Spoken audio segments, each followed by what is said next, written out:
अस्सलामुअलैकुम, क्या हाल चाल है। उम्मीद करती हूँ कि ठीक ठाक होंगे। मैं भी बिल्कुल खैरियत से हूँ। आप लोग कैसे हैं? तो चले जी, एक ज़बरदस्त रिएक्शन रिव्यू के साथ हम लेकर आए हैं आज का वीडियो को फुल वॉच करना, लाइक शेयर कमेंट सब्सक्राइब भी लाजमी करना। तो चले जी जल्दी से स्टार्ट करते हैं। अच्छा जी, आज स्टार्ट करते हैं यहाँ पे डीडी के रिएक्शन से। डीडी का रिएक्शन भी आया है, उस पर भी बात करेंगे, लेकिन उससे पहले बात करेंगे डीडी के व्लॉग के ऊपर बात करूंगी। डीडी का व्लॉग आया और व्लॉग के अंदर कल वाला व्लॉग था, आज वाला व्लॉग मैंने देखा यार, घर नहीं था, ऐसा लग रहा था कोई चिड़िया घर बन गया है। ऐसा लग रहा है कोई छोटा सा जू है और जू में भी सफाइयाँ होती हैं। इनके जो ऊपर वाला जो बरामदा था, क्या था, नीचे से बिल्लियों को ऊपर शिफ्ट कर दिया है और उसके बाद अब जो है वो छत पे ट्रांसफ़र कर दिया। जाहिर सी बात है, अगर नीचे, और फातिमा को तो वैसे भी अस्थमा का प्रॉब्लम है, वो तो बिल्कुल भी इन चीज़ों के साथ नहीं सर्वाइव कर सकती। खैर, लेकिन मुझे वजह समझ नहीं आ रही कि जब शीशी नीचे थी, मतलब वो जो सनिया मैडम थी, उसको ज़्यादा पसंद आ रही थी शीशी और इसकी औलादे, अभी सडनली उसको बुरी लगने लग गई ये शीशी और उसको उठा के जो है वो ऊपर ट्रांसफ़र कर दिया। और फातिमा का जो है वो अस्थमा प्रॉब्लम है और फातिमा ने भी उठा के, जाहिर सी बात है उसको प्रॉब्लम है, वो नहीं रख सकती और छत पे ट्रांसफ़र कर दिया है। छत पे ट्रांसफ़र करने के बाद चले, छत का तो समझ आता है, उस छत के ऊपर इतना गंद पड़ा है। जो पुराने मालिक मकान थे ना, उन लोगों का गंद वहाँ पर अभी तक पड़ा हुआ है। मुझे एक बात समझ में नहीं आती, हमारे जो पाकी है ना, वो हमारे ईमान से रिलेटेड है। सिफाई निफ्स ईमान, ठीक है। अगर जो पास्ट में पड़ोसी रहकर गए हैं या पास में जो लोग यहाँ पर रहकर गए हैं, जो पहले से लोग रहते थे, बाद में ये लोग आए, आप लोग मुझे एक बात बताइए कि जब आप न्यू घर में जाते हैं तो सबसे पहले आप क्या करवाते हैं? घर की सफाई कराते हैं, है ना। ऊपर से इन्होंने व्लॉग्स दिखाएं कि सफाई सुथराई करिए। चले, घर का मर्द को इतनी अकल नहीं है, कम से कम घर की औरतों को तो है कि भाई सफाई जो है हमारी ईमान से मतलब रिलेटेड है। तो हम लोगों को सबसे पहले अपने घर का एक एक कोना साफ रखना है, ठीक है। चाहे वो छत हो, चाहे वो बरामदा हो, चाहे वो नीचे का जो पोर्शन है वो हो। इतनी हाईली लेवल पर ऊपर गंदगी पड़ी हुई थी भाई। तुम कोई किसी को भी 500 रुपये देकर जो है 2-3 लोगों को बुलाओ, ऊपर से ये पूरा जो कचरा पड़ा हुआ है एटलीस्ट ये तो साफ करवाओ। मतलब उन कचरों में क्या है क्या नहीं है, क्या आपको पता है उस कचरों के अंदर कितनी कीड़े मकोड़े होंगे और कितना गंद वहाँ पर जमा हो चुका होगा। और जब बारिशें होती हैं तो बारिशों के टाइम पे वो जगह जो है वो कीचड़ बन जाता होगा, फिर बारिश होती होगी, फिर कीचड़ बनता होगा। सोचे कितने गंदे गंदे वहाँ पे जो है वो छोटे छोटे इंसेक्ट्स पैदा हो चुके होंगे, जो बारिश के पानी से बहुत सारी ऐसी चीज़ें जन्म लेती हैं जो कि अजीब अजीब कीड़े मकोड़े बाहर आना स्टार्ट हो जाते हैं। तो ये सारी चीज़ें अगर तुम लोग के छतों पर होंगी तो तुम लोग के घर पे भी आएंगी, है ना। इतना गंदा घर मैंने आज तक नहीं देखा जितना मैंने आज डीडी का घर देखा। उसके बाद चिड़िया नहीं, सॉरी, वो क्या है, मुर्गियां इधर से उधर भाग रही हैं, सारा गंद फैला हुआ है। खरगोश भी ला के रख दिए हैं, बिल्लियां भी वहां पे घूम रही। पहले इंसानों की तो हिफाजत कर लो डीडी, उसके बाद तुम यहाँ पर बैठ के जानवरों का जो तुमने जू खोला हुआ है फिर उनकी हिफाजत करना। मतलब घर घर में ये बोलता है ना कि मेरे पास जेब में पैसे नहीं है, मुझे व्यू नहीं आ रहा, मुझे ये नहीं आ रहा। जब तुम्हें व्यू नहीं आ रहा, जब तुम अपने घर के लोगों को पूरा नहीं कर सकते। फातिमा ने अपनी डिलीवरी खुद अपने पैसों से करी है, तुमने तो 1 रुपया भी नहीं दिया, है ना। तो जब तुम्हारे पास अपने लोगों को पैसे रखने के लिए, मतलब पैसों की एक एक गिनती गिनते हो, तुम्हारे पास पैसे नहीं है ना, बकौल तुम्हारे, तो फिर जब तुम अपने घर के लोगों पे उस तरह से खर्च नहीं करते जिस तरह वो इम्तियाज जाके सामान लेकर आती है ना, तो फिर उसके बाद जो है तुम ये जानवर कैसे पाल सकते हो? देखिए, जानवर पालना जो होता है ना, बहुत बड़ी जिम्मेदारी होती है। इंसान से भी ज्यादा खर्चा जानवरों का होता है। पता है आप लोगों को कितना उसको केयर करना पड़ता है? उसकी वैक्सीनेशंस होती हैं, उसका खाना पीना होता है, उसको प्रॉपर तरीके से उसको अंदर बाहर रखना पड़ता है। कभी उनको बाहर की हवा दिलानी पड़ती है, वॉक करवाने के लिए लेके जाना पड़ता है, या बरामदे में लाके लाना पड़ता है, या मुर्गियों को खुले सहन में छोड़ना पड़ता है। मतलब आप एक घर के अंदर कैसे, मतलब हाउ पॉसिबल, मुझे समझ नहीं आ रही कि आप लोगों ने अपने घर को चिड़िया खाना बना लिया है, जू बना लिया है। और जू भी ऐसा बनाया हुआ है कि कोई सफाई सुथराई का नामो निशान नहीं है। पहले घर की सफाई करो, उसके बाद अपने घर वालों का ख्याल रखो, उसके बाद ये एक्स्ट्रा जानवर लाकर पालो, ठीक है ना। इंसानों के साथ जानवरों को पालना आसान नहीं है, मुश्किल है। पहले अपने घर के लोगों के, पहले अपने घर के अखराजात पूरे करो, उसके बाद जो है ना ये फालतू के शौक पालना। मुझे ना लोगों की समझ में नहीं आती कि अपने जो मेन इंपॉर्टेंट ज़रूरियात होती है वो इंसान पूरी नहीं करता और बाहर से जाकर एक और जिम्मेदारी ले आता है। मतलब मैंने ये रख लिया, मैंने खरगोश रख लिया, मैंने शीशी रख ली, मैंने गन देखा था, गन बतर देखा था आप लोगों ने? तौबा अस्तगफिरुल्लाह। खैर उसके बाद जो है उन्होंने ये खैर कल वाले व्लॉग में बताया कि भाई हमने जो है कराची वाले घर को सेल आउट करने का जो है वो ढूंढ लिया है कि भाई हम चाह रहे हैं कि भाई कोई एक बंदा जो है एटलीस्ट वो किराए में ना रहे, या तो बहावलपुर में घर ले लेंगे या तो फिर इस्लामाबाद में बाबर घर ले लेगा, लेकिन इस्लामाबाद में जो है घर बहुत ज़्यादा महंगे हैं। इन्होंने ये कहा कि हमने घर बेचने के लिए दे दिया। पता नहीं क्यों मुझे ऐसा लग रहा है कि ये लोग वो घर ऑलरेडी सेल आउट कर चुके हैं, क्योंकि इतने टाइम तक ये लोग खामोश थे। अब इनको होश आया कि घर जो है वो सेल आउट करना है, मतलब डीडी की बात कर रही हूँ। और अभी पिछले दिनों बाबर ने भी अपने टाइटल्स लगाए। खैर मैंने उनके 2 दिन के व्लॉग्स नहीं देखे कि उन्होंने अपने व्लॉग में क्या बताया घर के हवाले से, कि घर इन्होंने ख़रीदा है, लिया है, क्या सीन है, क्योंकि वो भी घर के टाइटल काफ़ी टाइम से लगा रहे हैं। पता नहीं क्या सीन है। अब ये लोग जो है वो बहावलपुर में घर लेंगे या इस्लामाबाद की पूरी फैमिली शिफ्ट हो जाएगी, या क्या पता सुमेरा और फातिमा फिर से इकट्ठे रहने लगे ऊपर नीचे, जैसे अभी वो सनिया रह रही है नीचे और ऊपर फातिमा रह रही है। पॉसिबिलिटी ये भी है कि भाई 3 स्टोरेज वाला घर ले लें, और ये भी पॉसिबिलिटी है कि वहाँ फातिमा भी हो, सुमेरा भी हो, उसकी माँ भी हो, पूरी फैमिली मतलब इकट्ठी रहे। लेकिन यहाँ पर आज सितारा ने अपने व्लॉग में बोला, कल वाले व्लॉग था कि आज वाले मुझे याद नहीं आ रहा कि कौन से व्लॉग में उसने बोला कि हम तो बाबर को जाने नहीं देंगे, बाबर यहीं हमारे साथ इस्लामाबाद में ही रहेगा और हम इसको कभी भी यहाँ से हटने नहीं देंगे, क्योंकि जब साजिद नहीं होता तो फिर बाबर ही सितारा लोगों के घर के मतलब जो भी आना जाना ले जाना जो भी होता है, ज़्यादातर ये लोग बाबर को ही पुकारते हैं और वही आता है। तो लेट्स सी क्या होता है क्या नहीं होता है, क्योंकि डीडी उतनी ही बात करता है जितना वो बताना चाहता है, उससे ज़्यादा कभी भी इन्फॉर्मेशन नहीं देगा। क्योंकि अगर ये लोग घर लेंगे, अगर इस्लामाबाद में लिया या बहावलपुर में लिया, उसका जाहिर सी बात है कंटेंट तो ये लोग बनाएंगे ना, तो ऐसे बगैर कंटेंट बनाए ये लोग थोड़ी छोड़ेंगे। तो कुछ ना कुछ तो इनके दिमाग में खुराफाती जो है ना वो डीडी के चल रहा है, लेकिन उसने पूरी बात बताई नहीं है कि क्या सीन है क्या नहीं है। लेट्स सी क्या होता है। मुझे कोई भी ऐसी चीज़ या कोई भी ऐसी न्यूज़ मिली तो मैं ज़रूर आप लोगों के साथ आके यहाँ पर शेयर करूँगी। अच्छा जी, यहाँ पे हाजी गुलाम ने कल वीडियो बनाई थी, डीडी को जवाब देते देते वो माजी को बहुत ही ज़्यादा जलील करके चले गए, और आज जो है वो डीडी आकर बैठ गया, वो भी आकर जवाब दे रहा था कि ऐसा है वैसा है। एक बात तो तय हो गई है कि डीडी ने एड़ा बन के पेड़ा खाया है। और चले जी बताते हैं कि यहाँ पर डीडी ने जवाब में क्या बोला है, क्योंकि हाजी गुलाम के ऊपर मैंने कल ऑलरेडी वीडियो बना दी है, आप लोगों ने देख ली है, लेकिन अब इसने क्या जवाब में बोला है वो भी सुनिएगा और मैं साथ साथ अपना रिएक्शन भी दूंगी। डीडी यहाँ पे चाचे को बोलता है कि भाई तुमने कोई मेरे पे एहसान नहीं किया है, तुम अपनी वीडियो बनाने के लिए आते थे और बाबर की वीडियो में खुद को दिखाते थे, उसकी वीडियो में भी खुद आते थे, उसको भी अपनी वीडियो में लेते थे। मेरे साथ वीडियो आप नहीं बनाते थे क्योंकि आपने कहा था मेरे लिए मसले मसाइल होते हैं। ये उस वक्त की बात कर रहा है जब ये डीडी जो था वहाँ पर बैठ के जो है वो कुरान की कस्में खा रहा था, मदीने में बैठ के इसने हल्फ उठाया था कि मैंने जाकर कभी भी किसी के ऊपर रिएक्शन नहीं देना। लेकिन ये इतना कोई वो बोलते हैं ना बहुत ही मतलब वो बोलते गिरा हुआ इंसान निकला ना, कि इसने उस मदीने की लाज भी नहीं रखी और आकर इसने धड़ाधड़ रिएक्शन देना स्टार्ट कर दी है अगेन से। तो जाहिर सी बात है इसका जो जो जो भी इसका रुतबा था वो उसी टाइम डाउन होना स्टार्ट हो गया, और बहुत ज़्यादा इसका डाउनफॉल वहाँ से भी स्टार्ट हुआ कि जब इसने वहाँ मदीने में बैठ के जो है अपने ससुर को हल्फ दिया था कि मैं बिल्कुल भी रिएक्शन नहीं दूंगा, लेकिन इसने फिर भी आके रिएक्शन देना स्टार्ट किया और सबके ऊपर आकर इसने बात की। तो अब ये वहीं की बात कर रहे हैं कि मैं बीमार हुआ था, फिर गाड़ी निकाला, मुझे लेकर जा रहे थे, मैंने उसके लिए भी मना किया, फिर मैंने अब्बास को बोला मैं कि भाई छोड़ो इन लोगों को, भाई तुम मुझे लेके चले जाओ। वही सारी पुरानी घिसी पिटी बातें, मतलब सऊदी अरब की जो ये लोग उस टाइम पे आपस में इन्होंने की हैं, वो सारी बातें इसने अपनी वीडियो में बताई। अच्छा, यहाँ पे डीडी ने ये भी बताया कि जो हाजी गुलाम है ना, ये मेरे व्लॉग में नानी को भी नहीं आने देता था कि भाई मसला बन जाएगा, इसीलिए नानी भी मेरे व्लॉग में नहीं आती थी।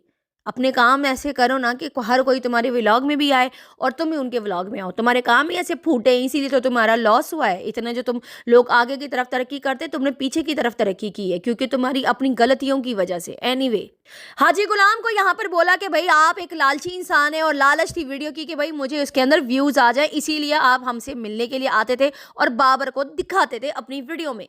यहाँ पर जो है वो गुलाम साहब को जवाब देते हुए बोल रहे हैं कि भाई खानदान को हमने बदनाम नहीं किया, तुम्हारी अपनी बेटी नजवा ने बदनाम किया था, जो कि हमारे पूरी फैमिली को खाना बदोश बोला। नहीं, करेक्ट कर लो इस बात को।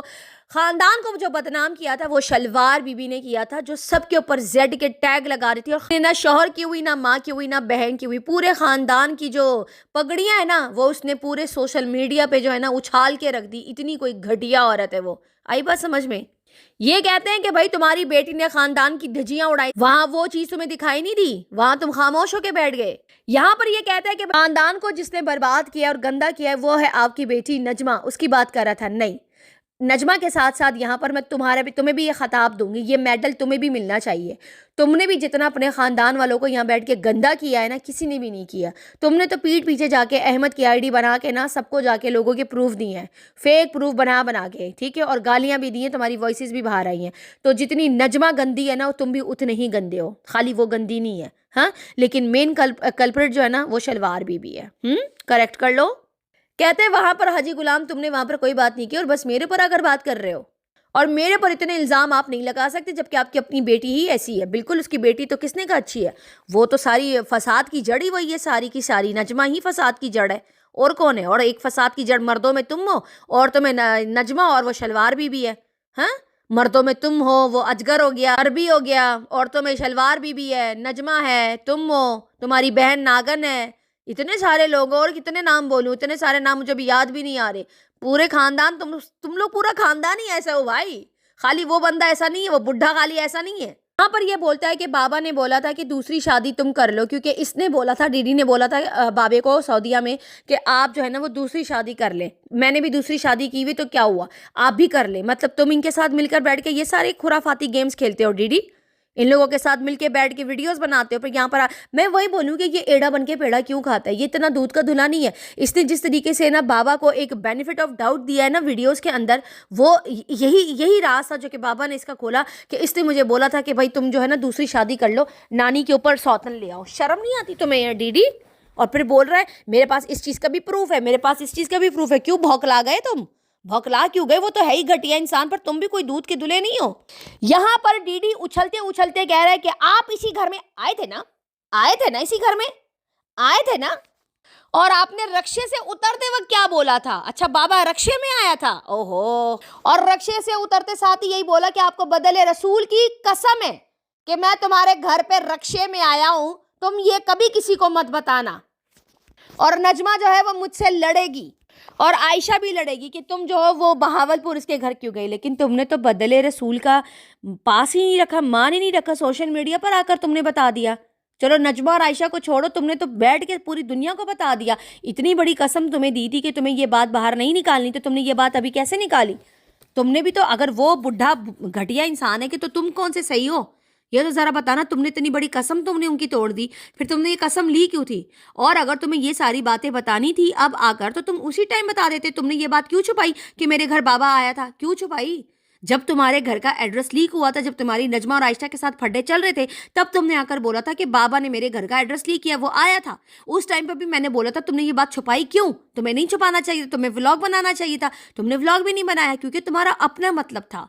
तुम्हारा जब तक जिस चीज में मतलब नहीं हो ना डीडी, तुम वो काम नहीं करते हो। आई बात समझ में? अब यहाँ पर ये बंदा जो बाबे ने इसको कसम दी, इसने उस वक्त ली भी, तो इसने अब ये कसम क्यों तोड़ी? क्यों इसने आकर बताया कि बाबा इसके घर पर आया था? उसी टाइम बता देता ना, या बोलता कि भाई मैं आपकी कसम ले ही नहीं रहा हूँ, ये कसम वाली बात है ही नहीं। अब जब ये लोग एक दूसरे को आकर इतने प्यार प्यार से टारगेट कर रहे हैं, अब थोड़ा थोड़ा करके बातें बता रहे, इसका मतलब ये दोनों मिलकर व्लॉग बना रहे थे ना, मिलके कंटेंट खेल रहे थे। क्या वो लड़ते हैं सोशल मीडिया पे, तुम्हें भी व्यूज आ जाएंगे, हमें भी व्यूज आ जाएंगे। अच्छे खासे डॉलर बनाए इन लोगों ने, पता है, आयशा, नजमा और इसकी जो लड़ाई चल रही थी सोशल मीडिया पे। कहता है आप आए थे और मेरे घर की पूरी मालूमात लेकर गए, और उसके बाद जो है वो आयशा भी आई थी और मेरे घर से ना पूरी तस्दीक लेकर गए। मतलब मेरे घर की पूरी इन्फॉर्मेशन तुमने दी है, एड्रेस भी तुमने दिया है। एड्रेस तुमने बताया होगा तो वो आया होगा ना रक्शे में। ऐसे तो मुंह उठा के रक्शे से उड़ के या हेलीकॉप्टर पे उड़ता हुआ तो नहीं आया ना फालतू में कि भाई मुझे डीडी घर ले जाओ और कोई आके छोड़ के चला गया। एड्रेस तुमने भेजा होगा तभी तो वो आया है। क्यों दिया था मेरा एड्रेस? कहता है यहाँ पर सनिया से आपने मोबाइल भी छीन लिया था, इसीलिए ये लोग एक दूसरे के राज नहीं खोलते। इतने राज है एक दूसरे के पास सबके। बताओ ज़रा, यहाँ पर बैठ के सनिया से, मतलब जो इसकी छमिया है, उससे मोबाइल भी छीन लिया था कि तुम कहीं मेरा व्लॉग तो नहीं बना रही हो, कहीं तुम मुझे चुपके से शूट तो नहीं कर। तुम ज़रा उस बुड्ढे की हिम्मत चेक करो कि तुम्हारी बीवी के हाथों से उसने मोबाइल छीना। इतनी जुर्रत उस बुड्ढे की कि तुम्हारी इतनी नाजुक कली छमिया, इतनी प्यारी गुलाब का फूल है वो, तो नाजुक सी कली है, उसको कैसे छेड़ लिया? इसको कैसे, इससे कैसे मोबाइल छीन लिया है? मतलब समझ जाओ क्या बोलना चाह रही हूँ, है? बताओ ज़रा, तुम्हारी तो बीवी है ना, उसकी तो कुछ लगती भी नहीं है, फिर मोबाइल कैसे छीन लिया उससे? हैरत की बात है। कहता है अगर मुझे वीडियो बनानी होती तो मैं पहले बना सकता था, क्योंकि तुम इसके साथ मिले हुए थे। तुम अगर छुपके से वीडियो बनाते ना, तो बाद में अगर तुम वो चीज़ सोशल मीडिया पे भी ले आते ना, जैसे अभी लेकर आए हो, तो तुम पे लोग थू थू करते कि तुम उस टाइम पे इतने झगड़े चल रहे थे और तुम हाजी गुलाम से बैठ के मिल रहे थे। घर को लेकर इतने फिस्तु फसाद चल रहे थे और तुम्हारे घर पे बाबा तुमसे मिलकर चला गया था सऊदीया। याद है आप लोगों को माजी और बाबा की जो सोशल मीडिया पे चल रही थी सितारा लोगों को, जो घर का मामला चल रहा था माजी का घर का, ये उस टाइम पे बाबे से घर पे मिला है। बताओ जरा, ये लॉयल बंदा है? ये लॉयल कहाँ से है, मुझे ये बताएं जरा। और अभी मैं इसकी वीडियो टू वीडियो बैठ के रिएक्शन दे रही हूँ, इसकी वीडियो में से पॉइंट निकाल के इसके मुंह पे मार रही हूँ। कोई अपनी तरफ से कोई बात तो नहीं कर रही ना। अब ये कहाँ से सही है? कहते हैं आपने मुझे कहा था कि मेरे लिए रिश्ता ढूंढो, तो फिर तुमने जवाब में ये क्यों कहा था कि मैंने दूसरी शादी करी है तो क्या हुआ, आप भी कर लो। ये तो तुमने फिर बोला होगा ना। अगर उस बुड्ढे ने तुम्हें कुछ बोला है तो तुमने भी कुछ ना कुछ बोला ही होगा, तो ही उसने आगे से बोला है। ये दोनों मिले हुए हैं, तुम लोग को मैं ये बता दूं, इन दोनों ने बैठ के इन्होंने भी बुराइयां की हैं। जैसे फारूक ने करी है ना माजी की बुराई, हाजी गुलाम के साथ बैठ के, इस बंदे ने भी करी है। अपने मुंह से कह रहा है कि हाँ मैंने बोला था कि अगर आपको शादी करनी तो कर लो, आपको आपके पास भी बड़े रिश्ते हैं। बताओ जरा, तुम अगर अपने नानी के साथ इतने मुखलिस इस बाबे का मुंह तोड़ देते कि क्यों भाई, क्यों आकर ऐसी बातें कर रहे हो, शर्म कर लो। खुद भी बेशर्म हो, उस बुढ़े को भी बेशर्म बना दिया, इसीलिए बैठ के कह रहा था मेरे पास तो रास्ता क्या काम ही नहीं है, बगैर दांता वाला बुढ़ा, कौन करेगा इस बुढ़े से शादी। देखो डीडी कितना घटिया इंसान है। क्या है, बाबा ने मुझे कॉल करके बोला था कि अनवर चाचा को बोलो मेरे पर रिएक्शन ना बनाए, तो अनवर चाचा को इन्होंने समझाया, वो नहीं सुन रहे, ना अकबर की सुन रहा था ना डीडी की सुन रहा था। उसके बाद जो है डीडी ने उसको ये मशवरा दिया मैसेजेस में या कॉल पे, जो भी सारा कुछ था, कि तुम जो हो अगर नानी तुम्हारे पास नहीं आ रही, क्योंकि नानी, उसने कॉल करके इसको बोला था कि तुम जो ना अपनी नानी को समझाओ कि वो वापस मेरे पास आ जाए। उस लड़ाई के दौरान इसने आकर इसमें से एक भी बात सोशल मीडिया पर आकर नहीं बताई। इसने जवाब में बोला अगर नानी तुम्हारे पास नहीं आ रही तो तुम जाकर दूसरी तीसरी शादी कर लो, अगर नानी नहीं आ रही। तो ये सितारा और नानी का लॉयल बंदा है, मुझे ये बताएं, ये है मुखलिस? ये बंदा है जो लोग इस आदमी को बैठ के सपोर्ट करते कि डीडी तो किसी को कुछ बोलता नहीं है, पीछे बैठ के कितनी गेमें खेलते हैं, ये नहीं दिखाई देता आप लोगों को? क्यों बोला इसने बाबे को कि तुम जाके दूसरी तीसरी शादी कर लो अगर नानी तुम्हारे पास नहीं आ रही? इसने कुछ और भी बोला होगा। अगर वो ये बोल सकता है कि शादी कर लो तो ये कुछ भी बोल सकता है। भाई ये कैसा लॉयल बंदा है? ये बैठ के उस टाइम पे सितारा और माजी के हक के लिए लड़ रहा था, लोग उसको जाके अप्रिशिएट कर रही थी, और ये पीछे से बाबे के साथ मिलके पूरी गेम चला रहा था। बहुत बड़े घुन्ने हो वैसे डीडी। कहते हैं मैंने बोला अगर तुम्हें हमसफर चाहिए तो आप शादी कर ले। इनके लिए शादी का वर्ड कितना आसान है। अपनी नानी के ऊपर तुम सौतन लेकर आ रहे थे, बेशरम। कहता है हाँ ये बातें मैंने की थी, मैं मान रहा हूँ, मैं इस बात को मान रहा हूँ, हाँ ये मैंने करी थी, बड़ा अच्छा काम किया था। तो जब तुमने करी थी तो उसी टाइम आकर तुम वीडियो बनाते कि भाई ऐसी ऐसी कॉल आई है, ये सारा मैंने बोला है। उसके बाद तुम देखते कि तुम्हें कितने जूते पड़ते नीचे से। तुमने आकर ये सारी बातें छुपाई क्योंकि तुम्हें पता था उस टाइम पे अगर तुम ये बात करते तो लोग तुम्हारे मुंह पे थूक के चले जाते। जितने व्यूज तुम्हें आ रहे थे ना उस टाइम पे तुम ये सारी बातें आकर करते ना, तब तुम्हें लोग यहाँ पे जूता दिखाते। अब तुम आकर कर रहे हो यहाँ पर बैठ के। अच्छा जी, यहाँ पर उसके बाद बोलते हैं कि भाई आप जो हैं उस साइड जो अपोजिट पार्टी है उन लोगों के बच्चों के लिए आप दुआएं करते हैं। इसका मतलब है कि आप उनके साथ मिले हुए हैं और वो ग्रुप बनाकर बैठे हुए हैं, और ग्रुप का ये नहीं बताया कि ग्रुप के अंदर कौन कौन है। बस खाली ये बोला कि ये सारे लोग मिले हुए हैं। शायद शलवार बीबी का हवाला दे रहा था, लेकिन बात पूरी नहीं की कि आप जो है वो इस साइड के रिएक्शन इसको दुआएं क्यों नहीं देते। मतलब हमारी बात कर रहा था, सही है, जो सितारा के हक में वीडियोस बनाते हैं, आप उनके बारे में आकर बात नहीं करते। अच्छा वो भी हमारा हवाला दे रहा था, ये भी हमारा हवाला दे रहा है कि भाई तुम जो हो ये कह रहे हैं कि तुम इनको दुआएं नहीं देते, हेटर्स को देते हो, और वो कहता है कि भाई जो तुम मेरे हेटर्स हैं यानी हम लोग, वो तुम्हें आकर इतना बुरा भला बोलते। तो अलबत्त तुम्हारे अंदर कोई खराबी आप दोनों के अंदर है, खराबी आप लोगों के अंदर है। आप लोग अपने आप को ठीक कर ले, कोई भी आप लोगों को आकर खराब नहीं बोलेगा। समझ आ रही है? उसके बाद ये नानी का स्टैंड ले रहा है कि भाई आपने तो आकर वीडियो में ये बता दिया कि नानी के साथ जो मेरी शादी थी वो मजबूरी की शादी थी। आपको एक सिक्योरिटी गार्ड चाहिए था, आप लोगों को एक नौकर चाहिए था, जो घर की ईंटें जो भी सारा घर वर था बनवाना था, नौकरानी चाहिए थी, पैसे कमवाने थे, जो भी सारा था, ये सारी बातें कर रहा है। अब क्या फ़ायदा, तुमने तो बैठ के उसको दूसरी शादी का मशवरा दिया, अब तुम यहाँ पर ये सारी बातें कर रहे हो। जो पहले से तुम कुछ और बोल रहे हो, अब कुछ और बोल रहे हो। रिएक्शन के स्टार्ट में कुछ और बोला, मतलब अजीब सी इसका दिमाग चल रहा है। मुझे समझ नहीं आ रहा कि ये पहले नानी की साइड लेता है और फिर नानी को मतलब उसको कहता है जाओ दूसरी शादी कर लो, अगर वो तुम्हारे पास नहीं आ रही तो छोड़ दो उसकी जान। दूसरी शादी करना कोई गुनाह तो नहीं है, मैंने भी करी है, तुम्हारे बेटों ने भी करी है, किसी ने भी करी है, उसने भी करी है, सबके ये बैठ के हवाले दे रहा है। कहते हैं हाँ मैंने कहा था, मैं कह रहा हूँ, हाँ मैं मानता हूँ, मैंने ये बात बोली है। कि भाई तुम किसके खैर खा हो डीडी? मुझे समझ नहीं आ रही तुम्हारे रिएक्शन की ना, मुझे सही से मुझे समझा दो भाई, तुम साइड किसके हो? पीछे से बैठ के ये हाजी गुलाम लोगों के साथ मिला हुआ है और फ्रंट पे बैठ के माजी को और सितारा को सपोर्ट कर रहा है। कहता है कि भाई माफ़ कर दो, मैंने तुम्हारी रिश्ते की बात जो है वो अपोजिट साइड के एक रिएक्शनिस्ट के साथ जोड़ा। तुम्हारा जो बेटा है एक दफ़ा ज़रा पाकिस्तान तो आए, उसके साथ दो दो हाथ कर लूँगा और उससे जो है अपने पैसे निकलवाऊँगा, ये करूँगा वो करूँगा। बस तुम बड़ी बड़ी भंडियाँ मारो बैठ के, सही है ना? तुम सिर्फ भंडियाँ मारो, जैसे तुम मारते हो ना वो भंडियाँ मारो। काम वाम तो तुमसे होता नहीं। जब तुम सऊदीया गए थे तो ले लेते, वहाँ पर पकड़ लेते उसको, जो वहाँ पे इलीगल रह रहा था उसको जाकर जो है सऊदी अरब में जब तुम उम्रा करने गए थे इसको पकड़वा देते कि ये यहाँ पे सारे इलीगल बैठ के रह रहे। तुम अपना अपना बदला ले सकते थे वहाँ पे, अपने लिए इंसाफ ले सकते थे कि ये पाकिस्तान से भागा है, फरार है, ये सबकी पैसे लेकर भागा हुआ है। तुम उसके ऊपर कंप्लेन कर सकते थे। बस आकर वीडियो टू वीडियो बैठ के रिएक्शन बनाओ, डॉलर बनाओ, यही तो तुम लोग का काम है। इतने अगर इसके पैसे लेकर वो 17-18 लेख लेकर बैठा है अजगर, अगर वो तमीज़ के दायरे में नहीं दे रहा, ये तो गया था। अगर वो नहीं आ सकता पाकिस्तान, ये तो गया था ना, ये तो गया था सऊदीया, ये नहीं करवा सकता था कंप्लेन। इसने तो कोई कंप्लेन नहीं करी। रहने दो डीडी, बस तुम मुंह के फायर है और कुछ नहीं है। समझ आ रही है ना? ज़्यादा ना स्मार्ट बनने की ज़रूरत नहीं है, और बता दो कि तुम किसके सगे हो। समझ नहीं आ रही है तुम्हारी रिएक्शन की ना। खुद ही तुमने बोला है कि जाओ दूसरी शादी कर लो, शादी करने का जो है तो क्या हुआ अगर शादी हो जाएगी, कोई बुरी बात तो नहीं है, मैंने भी करी है, ये है वो है। जो काम तुमने सारे भंडे मारी हैं वो सारी भंडे उस बुड्ढे से भी बनवा रहे थे कि भाई तू ऐसे मार, ऐसे भंडे मार। सही है? अजीब है यार, इस बंदे की ना समझ से बाहर है। चले जी, इसी के साथ इजाज़त दीजिए। वीडियो पसंद आए तो लाइक शेयर कमेंट सब्सक्राइब ज़रूर कीजिएगा, दुआओं में याद रखिएगा। तब तक के लिए बाय बाय।